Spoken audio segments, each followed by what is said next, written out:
Radar Paulista apresenta Momento o Inédito Viável, com Emerson W. Dias, o provocador filosófico. Está com a gente na linha agora, Emerson W. Dias. Segundo, inclusive, alguns de nossos ouvintes, the best of the best. Boa noite, Emerson W. Dias. Boa noite. Esse ouvinte é minha mãe, né? Que tá ligando aí na rádio. Como é que é? Esses ouvintes que estão falando isso aí, the best of the best, é minha mãe que tá ligando aí na rádio, né? Não, o pessoal aqui comenta quando você entra aí e tal. Tem vários ouvintes que falam que você é o cara e não sei o que lá. Ó, a Sandra mandando boa noite aqui pra você também. Boa noite, Emerson. Galera aí, tua torcida está cada vez maior. A participação aí do povo fica todo mundo na sua expectativa aí às segundas-feiras. Que bom. A audiência aqui é triplicada, quadruplicada, e depois que você vai, que o Juca tá falando um negócio lá, mas ele tá de máscara, não tô entendendo nada. Eu já não entendo quando ele fala sem máscara, imagina com máscara se eu entendo alguma coisa que ele fala, né? Mas vamos lá, Emerson W. Dias, o que você traz para nós nesta segunda-feira fria em São Paulo? Segunda-feira fria, e eu vou falar sobre a diferença entre interesses e posições. É um tema que tem muito a ver com quem estuda a questão de negociação e tem a ver com a política, né? A política deveria ser a arte do possível, né? A arte das negociações, né? A arte da conciliação de interesses divergentes.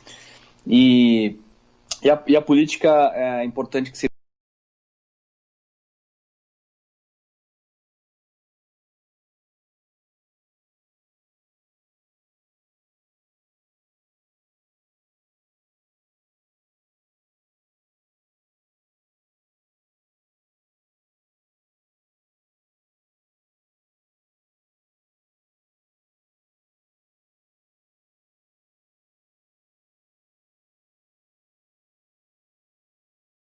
quer a janela aberta, o outro quer a janela fechada.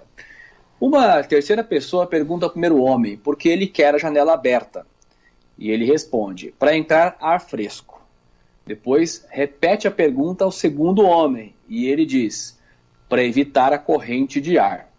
Essa terceira pessoa... Aí é difícil. Essa terceira pessoa, então, difícil.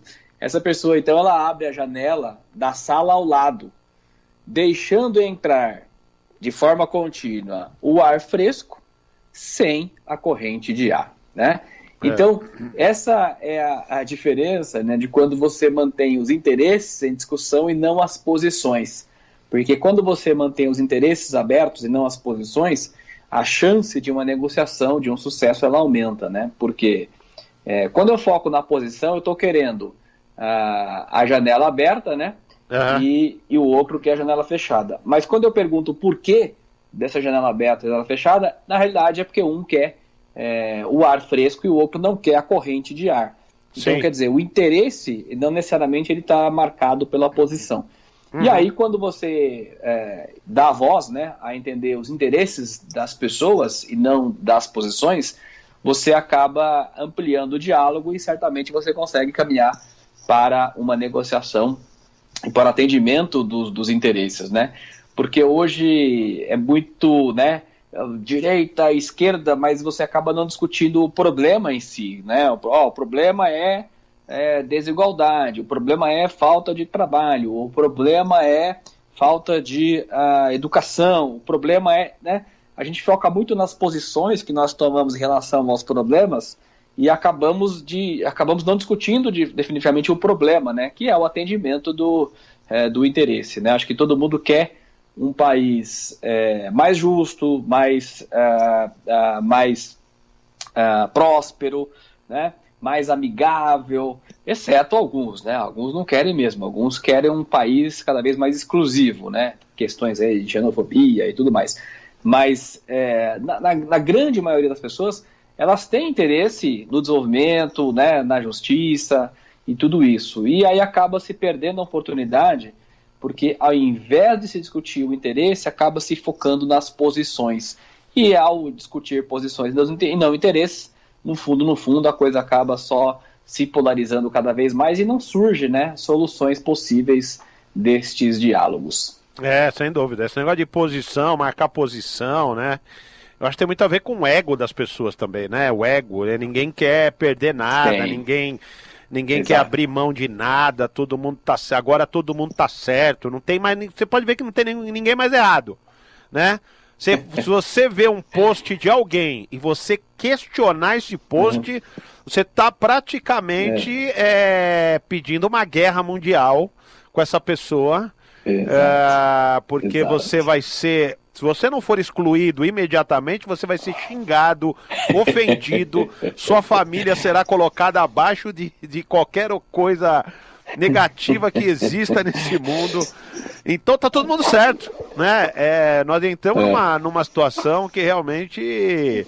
E é muito, muito interessante o que você está trazendo, porque justamente as pessoas não estão preocupadas em encontrar um meio termo, ou... Olha, não, se a gente fizer por aqui, talvez ambos os lados sejam beneficiados e tal. Não, o negócio é o seguinte, você está errado e eu estou certo. Seja da esquerda, seja da direita, seja do que for, seja qual for a discussão, não tem discussão. Não tem mais discussão, né? Exatamente, né? Marca-se a posição, eu sou deste lado, se você não é deste lado, você automaticamente é do outro lado. Né? É o que eu chamo de oitentite, né? É uma doença social isso, a oitentite. Ou você é isso ou você é aquilo, como se não houvesse outras possibilidades intermediárias. Mas de fato é isso, né, Renato? Marca-se posição e não se discute de fato os interesses. E no fundo, ninguém ganha, né? Porque não sai nada produtivo dessas discussões. Sem dúvida, todos perdem, inclusive. E qual que é a frase do dia, Emerson? Renato, eu fui buscar no grande Joaquim Nabuco, grande político abolicionista, que tem uma frase profunda que diz o seguinte: o problema das revoluções é que não é possível fazê-las sem revolucionários. O problema é que com revolucionários é impossível governar. Aí é difícil, né? Você precisa para mudar o panorama, você precisa dos revolucionários. Depois, a hora que você entra no governo, os revolucionários não ajudam você a governar, né? Exatamente. É porque, né, marca-se as posições e não marca-se os interesses, né? Se eu tivesse claramente na revolução o interesse do bem comum, quando eu chegasse no governo, eu deveria buscar esse bem comum, né? Não querer ser eu o certo, né? É o meu jeito que resolve, e aí acaba se transformando muitas vezes, né? E a história mostra isso, né? Muitas vezes grandes revolucionários que buscavam uma causa justa acabaram se transformando em grandes ditadores, né? É verdade, infelizmente, né? Mas vamos torcer, né, para o Brasil e para eu digo o Brasil, mas eu digo também as cidades, né, as comunidades terem líderes bons, né, de líderes que tragam essa visão mais democrática, que tragam a participação das pessoas, né, e que visem muito mais os interesses do que as posições, como foi o que você trouxe. Bom, e quais os seus endereços aí na internet, Emerson? Renato, o site é www.oineditoviável.com.br e nas redes sociais é só procurar o Inédito Viável no Facebook, Instagram e no YouTube, o canal Inédito Viável, onde você tem acesso a todo o conteúdo que a gente fala aqui às segundas-feiras no Radar Paulista. Tá certo então, Emerson, uma ótima semana para você e até segunda-feira com mais um Momento O Inédito Viável. Para todos nós, Renato.